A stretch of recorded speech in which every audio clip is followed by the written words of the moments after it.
तुम मुझे मना कर रहे हो? इसे मार दो। रुको। आइए देखते हैं, मजा आएगा। शुरुआत होती है सीरीज से, जो जंगल में घुस चुकी है, जहाँ से एक रोशनी दिखती है और कुछ देर बाद एक कबीले की औरतें इसे पकड़ लेती हैं। सीरी बोलती है, मेरा नाम फियोना है और मैं यहाँ गलती से खो गई हूँ, मुझे तो पता भी नहीं ये जगह कौन सी है। औरतें बोलती हैं, ये ब्रोकिलोन के जंगल हैं, अब चलो हमारे साथ। विचर भी अपने काम पे लगा हुआ है, जहाँ ये फिर से पैसों के लिए दानवों को मार रहा है और कवि इसके किस्सों को किताबों में लिख रहा है। कवि से बोलता है कि तुम मेरे साथ सिंट्रा चलो, जहाँ पर शाही शादी होने वाली है, वहाँ बहुत मजा आएगा, पर मुझे सारे रईस लोग मारना चाहते हैं, अगर तुम मेरे साथ रहोगे तो मुझे कोई कुछ नहीं कहेगा। ये दोनों सिंट्रा पहुँच जाते हैं, जहाँ मूसा गिराट से मिलता है।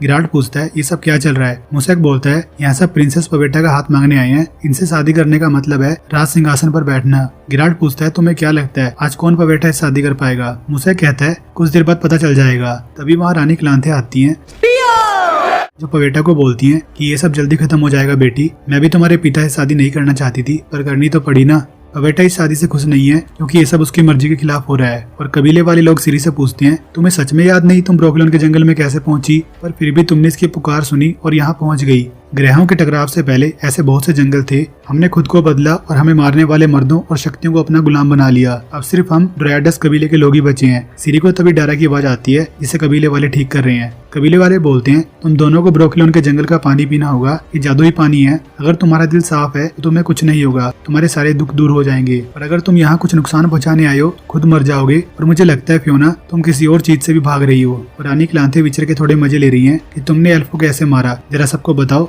विचर कहता, हमारी लड़ाई हुई नहीं, बल्कि एल्फ ने मेरे पिछवाड़े पर लात मार के मुझे पकड़ लिया था, पर फिल वेंडरल ने मुझे छोड़ दिया। क्लांथे बोलती है, आओ विचर बैठ के बातें करते हैं। डारा सीरी से पूछता है, उन्होंने तुम्हें फियोना के नाम से क्यों बुलाया? सीरी बोलती है, मुसेक ने मुझसे कहा था कि बाहर किसी को भी अपना असली नाम मत बताना। डारा पूछता है, तुम हो कौन? सीरी कहती है, मैं सिंट्रा की राजकुमारी हूँ। डारा बोलता है, तुम्हारी नानी क्लांथे ने मेरा पूरा परिवार उजाड़ा था, उनके सैनिकों ने हमारे लोगों पर अत्याचार करके उन्हें मार दिया, मैं बच गया क्योंकि मैं छुपा हुआ था, पर मैं ये सब भूलना चाहता हूँ। सीरी कहती है, पर मुझे अपनी नियति ढूंढनी होगी। डारा कहता है, पर क्यों? क्योंकि तुम्हारी नानी ने कहा था, बस इसलिए। वो मर चुकी है, उनकी कही बात पर ज्यादा यकीन मत करो और अपने बारे में सोचो। और क्लांथे विचर को बोलती है, आज की शाम तुम मेरे काम आ सकते हो सकता है यहाँ कुछ गड़बड़ हो जाए, तो मैं चाहती हूँ तुम लोगों को मेरे लिए खत्म कर दो। विचर बोलता है, मैं कोई किराए का अंगरक्षक नहीं हूँ। क्लांथे बोलती है, तुम रानी को मना नहीं कर सकते, मैं तुम्हें इसकी सजा भी दे सकती हूँ। विचर बोलता है, जो करना है करो, मैं कोई आपकी प्रजा नहीं हूँ। तभी सभी राजकुमार क्लांथे के सामने आकर अपने ऑफर रखते हैं कि राजकुमारी पवेटा को शादी के बाद ये देंगे वो देंगे। रानी क्लांथे यहाँ निल्फगार्ड के राजकुमार की बहुत बेइज्जती करती है। क्या ये सच है कि तुम मूत्र पीते हो? और वो यहाँ से चला जाता है। अब येनिफर दिखाई जाती है, जो एड्रिन राज्य की जादूगरनी के तौर पर काम करने लग गई है, जहाँ ये रानी कैलिस और इसकी छोटी बच्ची को कहीं छोड़ने जा रही होती है। येनिफर बोलती है, ये सब हासिल करने के लिए मैंने सब कुर्बान कर दिया, पर पिछले 30 साल से मैं करके आ रही हूँ, बस एक राजा की नौकरानी बन के रह गई हूँ। कुछ देर बाद एक शैतान अपने कीड़े के साथ इन पर हमला करता है। येनिफर रानी को बचाने के लिए प्रवेश द्वार खोलकर कहीं और ले जाती है। कैलिस बोलती है, ये है कौन, क्यों मारना चाहता है मुझे? येनिफर बोलती है, शायद आप राजा को वारिस नहीं दे पा रही, तो वही आपको मरवाना चाहते हैं। शैतान पर यहाँ भी इनके पीछे आ जाता है। येनिफर फिर से रानी को कहीं और ले जाती है। येनिफर बोलती है, आप पर नजर रखी जा रही है, जिस वजह से शैतान हमारे पीछे आ पा रहा है। सोचिए राजा ने आपको ऐसा क्या दिया था, कोई चीज या कुछ भी। शैतान फिर से आ जाता है। येनिफर द्वार खोलती है और रानी को ले जाती है। रानी राजा के दिए हुए ज्ञानों को तोड़ने लग जाती है ताकि वो इन्हें ट्रैक ना कर सके, पर फिर भी शैतान इन तक पहुंच जाता है। येनिफर द्वार खोल के अकेली यहाँ से भाग जाती है।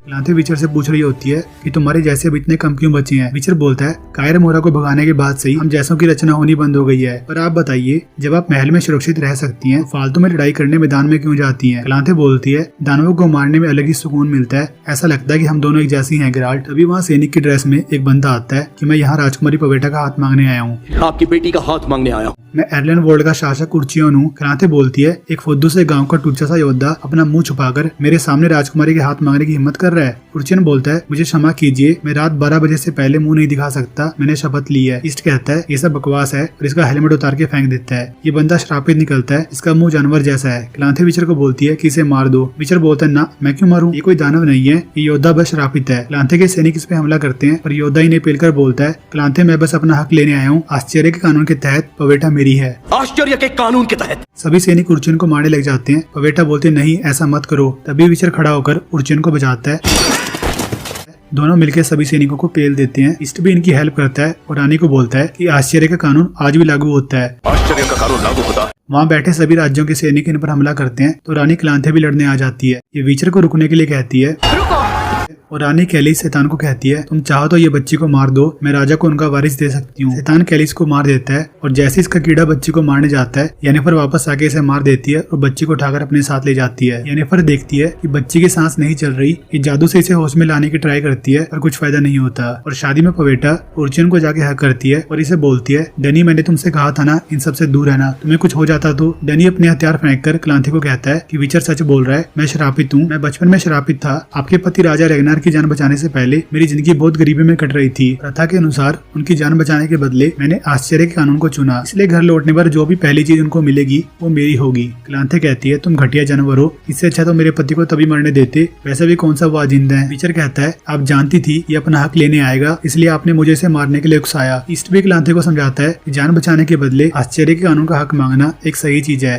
नियति ने यही तय किया है तो यही सही है। डैनी बोलता है राजा को उस दिन घर लौटते वक्त एक बच्ची मिली और आश्चर्य के कानून के तहत राजा को सबसे पहले मिलने वाली चीज मेरी होगी, पर मैंने ये सब भूलना चाहा कि कोई औरत मुझे ऐसे क्यों एक्सेप्ट करेगी। मैंने अपने शराब की हटने का इंतजार किया और पवेटा को बस दूर से देखता रहा, पर तकदीर ने हमें मिला दिया और हमारे दिल एक हो गए। ईस्ट क्लांथे को बोलता है हम कौन होते हैं नियति को बदलने वाले, अगर एक भी जान बचती है तो उसका कर्ज उतारना पड़ता है वरना विश्व का संतुलन बिगड़ जाता है। मुसेक भी कहता है कि तकदीर को स्वीकारो या तबाही के बार में हमें डूबना होगा। क्लांथे बोलती है सब बकवास है, ये राजा के बनाए हुए कानून है बस। विचर बोलता है कि मैंने उन लोगों का बुरा हाल होते हुए देखा है जो नियति को नहीं मानते, कैसे बीमारी उन्हें खत्म कर देती है। नियति सब चीज में विश्वास करना सिखा देती है और वादे की कदर सबके लिए बराबर होती है, चाहे वो आम इंसान हो या कोई रानी। पवेटा बोलती है माँ मैं सिर्फ डनी से ही प्यार करती हूँ और इससे ही शादी करूंगी। क्लांथे पिघल जाती है और हथियार त्याग देती है और ये बस इसकी एक चाल है। इस चाकू निकालकर डनी को मारने लगती है। पवेटा को गुस्सा आता है और ये जोर से चिल्लाती है। इसके चिल्लाने से सब लोग उड़ के दूर गिरते हैं। तभी एक तूफान शुरू हो जाता है और पवेटा डनी को हवा में ले जाती है। विचर इस तूफान को जादू से रोकता है। ईस्ट क्लांथे को बोलता है अब तो आप नियति को मान गई होंगी ना। क्लांथे फिर से इनके पास जाती है और पवेटा को हक करती है। ये सबको बोलती है नियति ने फैसला सुना दिया है, आश्चर्य के कानून का सम्मान किया जाएगा, पवेटा डनी से ही शादी करेगी। ईस्ट बोलता है अगर किसी ने इनके साथ बुरा बर्ताव किया तो मेरा सामना करना पड़ेगा, क्योंकि क्लांथे ने मेरे शादी के प्रस्ताव को भी मान लिया है, यानी कि इसकी भी यहाँ सेटिंग होगी। डारा सिरी को बोलता है कि मैंने पानी पी लिया है, अब सब ठीक हो जाएगा। कबीले वाले सिरी को पानी देते हैं कि अब तुम इसे पियो और सब भूलकर हमारे साथ आओ। सिरी पानी पी लेती है पर इस पर कुछ असर नहीं होता। सिरी कहती है काम क्यों नहीं कर रहा। कबीले वाले बोलते हैं चलो हमारे साथ, तुम्हें शान कायन ने बुलाया है। येनिफर उस बच्ची की लाश के साथ बैठकर बातें मार रही है। अच्छा हुआ तुम मर गई, तुम्हें तो खुद तुम्हारे घर वाले मारना चाहते थे,